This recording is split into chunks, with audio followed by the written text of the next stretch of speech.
Have you ever felt it? That deep, unsettling urge to fill every silent moment, a primal fear of what might surface if you just sat still. It's a feeling that pulses through the very veins of our modern world, a collective running from the one place where true power is born, the sacred stillness within. Centuries ago, the philosopher Blaise Pascal delivered a prophetic warning that echoes louder today than ever before. Man cannot sit quietly, and that is his ruin. But what if there was another kind of man? A man who doesn't just endure the silence, but commands it. A man who has discovered that within that quiet emptiness lies the very source of creation, the wellspring of an unbreakable spirit. If this frequency resonates with your soul, let me know by liking this video and type "I am here" in the comments below to anchor your presence in this moment of awakening. Your journey into true inner power begins now. Picture this man. He isn't just comfortable in his own company. He inhabits his solitude like a king in his own unseen empire. He rules it. Look outside, and what do you see? A relentless symphony of distraction, a tidal wave of digital noise designed to keep you from yourself. Phones buzz with phantom urgency, opinions fly like poisoned arrows, and everyone is sprinting toward the next fleeting distraction as if their very life depends on it. They are running, always running, but from what? They are fleeing the deafening silence of their own hearts, the vast, uncharted territory of their own minds. But this man, the one who has mastered the art of being, he sits in a quiet room, unmoved, unshaken. It's as if the chaos of the world belongs to another planet, a lower frequency he is no longer tuned into. He has chosen a different vibration. Most people, trapped in the matrix of external noise, look upon this kind of stillness and see only weakness. Their programming tells them it is isolation, a retreat from life, perhaps even a sign that he has lost touch with reality. They cannot comprehend that he has, in fact, found the only reality that matters. They see a void, but they fail to perceive the sacred armor being forged within that space. The great seer, Friedrich Nietzsche, understood this profound truth. He called this sacred space the workshop of power. He knew that it is only when we disconnect from the shattered fragments of 1,000 different voices that we can finally hear the singular, powerful voice of our own soul. He recognized that true strength isn't built in the clamor of the crowd, but in the focused silence of the self. Blaise Pascal, centuries before, saw the spiritual sickness taking root. He warned that nearly every human problem, every ounce of our misery, stems from one simple, tragic inability: the failure to sit quietly, alone, with one's own mind. Now, elevate that vision. Imagine the man who not only endures that silence but masters it. Imagine a soul who can walk directly into the heart of his own inner hurricane, the storm of his thoughts, his fears, his doubts, his regrets, and not be swept away. He does not run, he does not hide. He becomes the eye of the storm, a point of serene power around which the chaos rages but cannot touch. This is the truth that separates the master from the masses. Here is the undeniable truth of our age.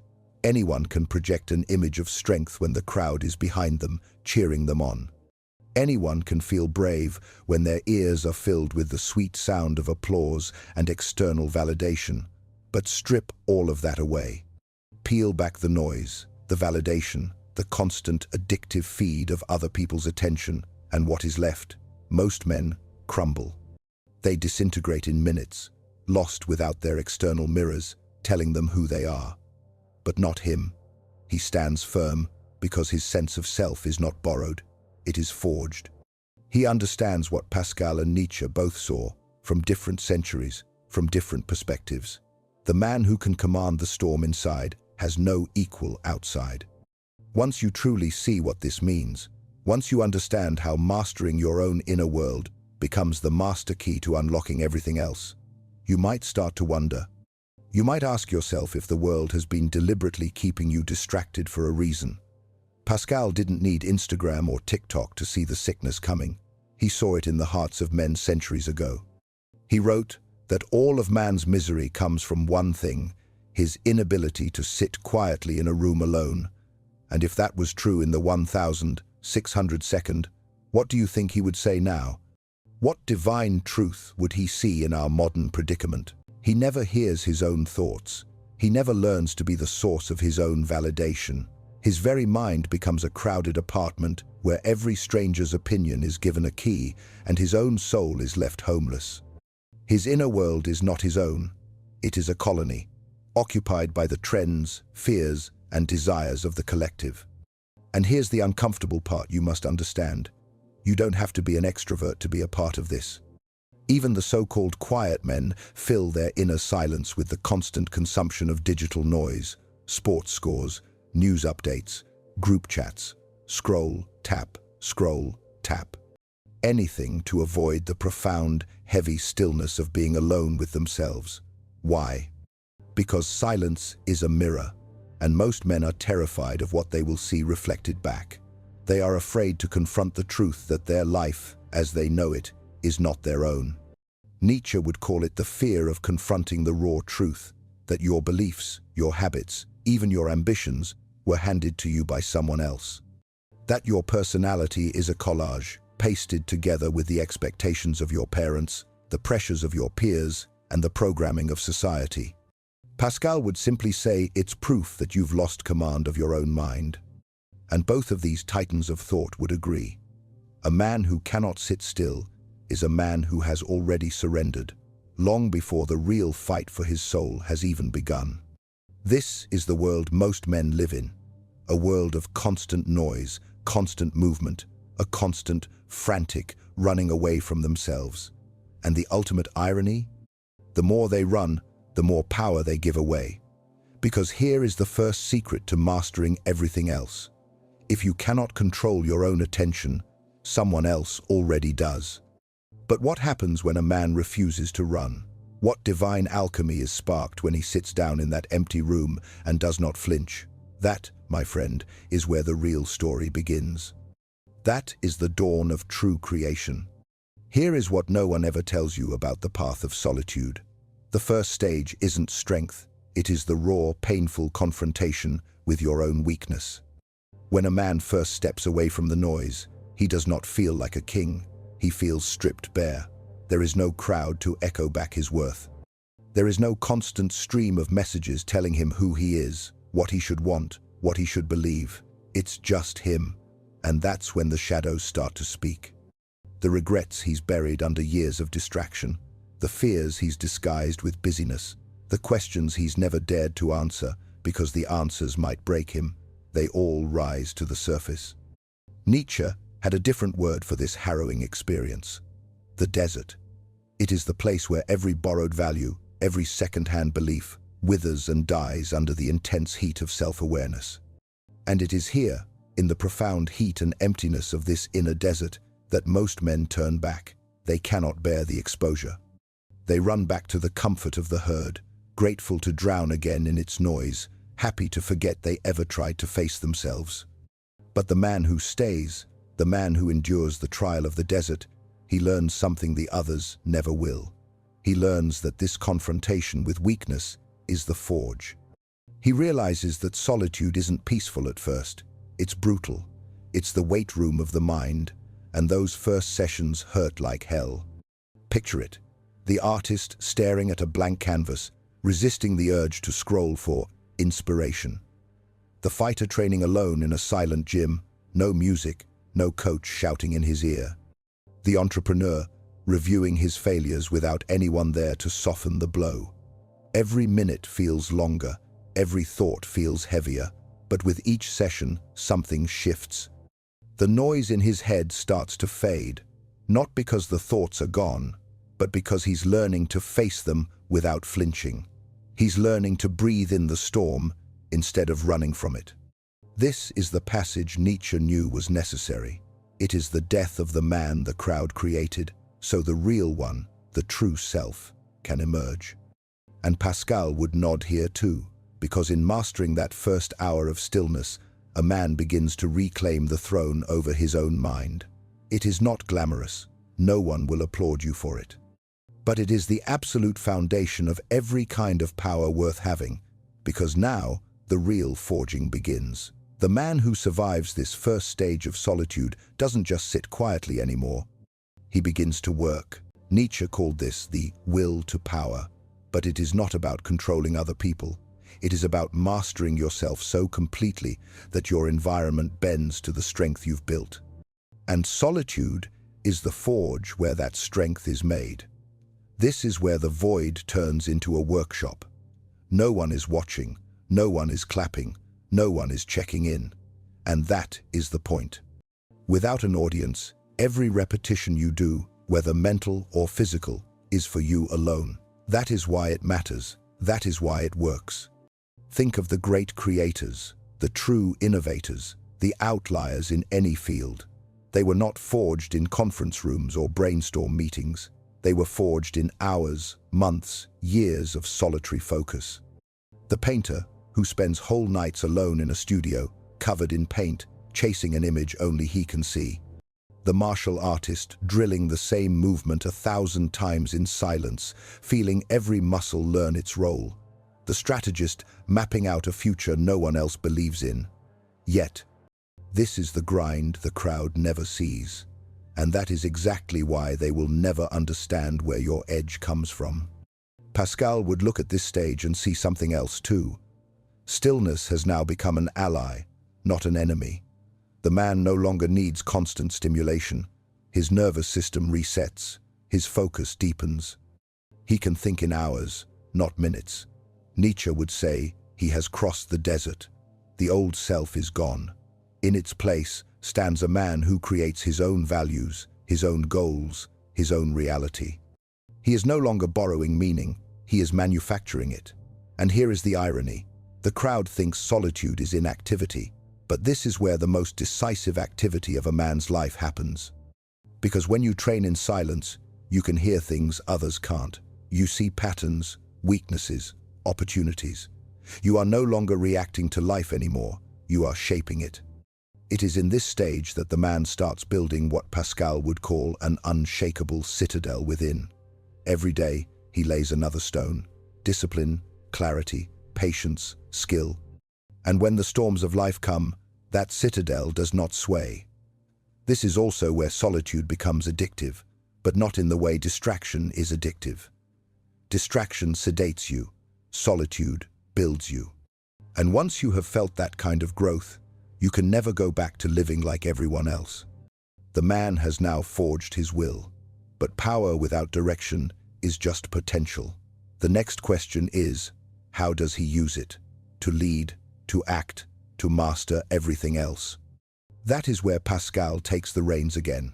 The will to power means nothing if it's scattered. Strength without control is just noise, loud but pointless. And this is where Pascal steps back into the frame. He believed that a man's true command begins when he can sit still, not because he is forced to, but because he chooses to, because stillness has become a weapon. Most men confuse movement with progress. They run meetings, make calls, fill their calendars, scroll through updates, all to prove they are doing something. But a man who has mastered solitude knows the opposite is often true. The more noise you strip away, the clearer you see the battlefield. Picture this. A storm is raging at sea. The crew is frantic, shouting orders, scrambling to keep the ship afloat. And in the middle of it all, the captain stands calm at the wheel. Not frozen, just deliberate. Watching, waiting, choosing the exact moment to act. That is mastery. Pascal understood this better than most. The mind that can be still in chaos is the mind that decides where the chaos goes next. It is not about avoiding the fight. It is about entering it on your own terms. Nietzsche would agree here, because this is where the will to power meets precision. It is no longer raw strength. It is targeted, intentional force. Think about the leaders you have admired in history or in your own life. They were not the ones shouting the loudest. They were the ones who could make a room go silent by simply raising a hand. They moved less, but when they moved, everything changed. That kind of presence does not come from charisma or luck. It comes from the discipline of knowing yourself so deeply that no one else can set your rhythm. You choose your battles, You decide your pace. You can take a punch without losing focus, and you can deliver one with exact timing. And this is why mastering the self through solitude leads to mastering everything else. When you are no longer chasing every distraction, you can spot the one move that matters and commit to it fully. Pascal would say the man has become his own master, and therefore master of all. Nietzsche would call it becoming who you are. Two different languages, same reality. It is in this state that decisions turn into declarations, and actions ripple far beyond the moment. And the man? He is no longer reacting to the world is reacting to him. But power, once mastered, demands to be used. And now the question becomes, where will he point it first? The man who has mastered solitude does not keep that power locked inside a dark room. He carries it into the world, silently, deliberately, and it changes everything he touches. In business, it means he is not rushing into deals out of fear of missing out, while others chase trends, desperate to prove they are in the game. He studies the board, waits for the right opening, and moves only when it is time to win. His competitors burn out chasing every lead. He takes the one that matters. In relationships, it means he is no longer bargaining for attention. He does not need constant reassurance, and that makes him magnetic. People sense it, the absence of need. He can walk away from toxic circles, manipulative dynamics, or shallow approval without a second thought, because his value is not borrowed, it is built. In creativity, it means he produces work no one else could. The crowd's work is designed to be liked. His work is designed to last. He is not chasing claps, he is building cathedrals. And this shift is invisible to most. They will just say he is lucky or different. They will try to explain his success in ways that make sense to them, because the truth is harder to swallow. He became untouchable by doing what almost no one dares to do, mastering the storm inside before trying to master the one outside. Pascal would call this freedom, freedom from the tyranny of the moment. No impulse, no headline, no passing mood can hijack his focus. Nietzsche would see it as the highest form of self-overcoming, the man who not only transcends the crowd, but can walk among it without losing himself. This is why his moves look effortless. They are not rushed, they are not reactive. They are the product of hours, days, years of work that no one saw. By the time the world notices, the game was already decided. And here is the part most people miss. You do not need to be in a position of authority to live this way. Authority is just the byproduct. The real prize is command. Command over your mind, your emotions, your time, your actions. That is what makes the rest fall into place. When you master yourself, you stop competing in the same race as everyone else. You set your own course, and suddenly, there is no one in your lane. But this kind of freedom, it is not without its risks. Because a man who needs nothing from the crowd becomes the one person the crowd cannot control, and that makes him dangerous. Freedom sounds beautiful, but in its purest form, it is dangerous. Not dangerous to the man who has it, but dangerous to the world that is built on controlling men who do not. Most people do not realize this, but entire systems rely on your dependence. Businesses need you to crave their products.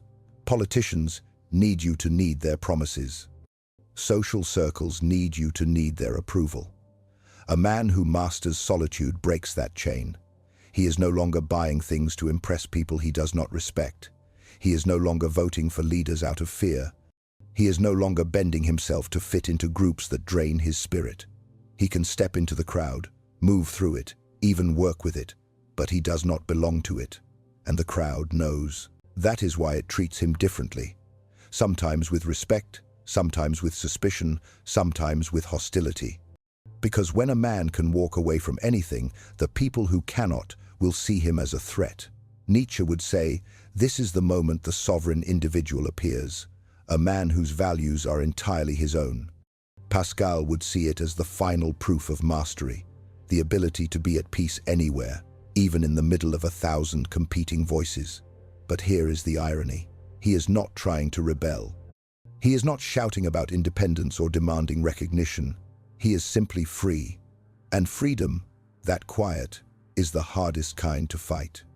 The dangerous part is not that he resists the crowd. It is that he can join the crowd without ever losing himself. That is a power most will never understand. And for the man who has reached this point, there is one final question left. How do you keep this mastery alive? Power fades if it is not maintained. Solitude is no different. You cannot master it once and expect it to last forever.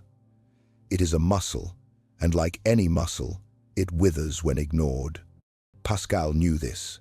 That is why he warned against drifting back into distraction.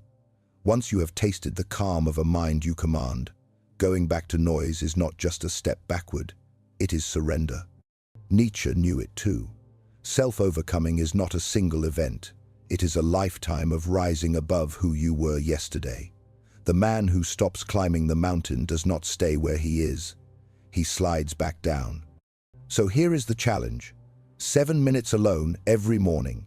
No phone, no music, no agenda. Just you and your thoughts.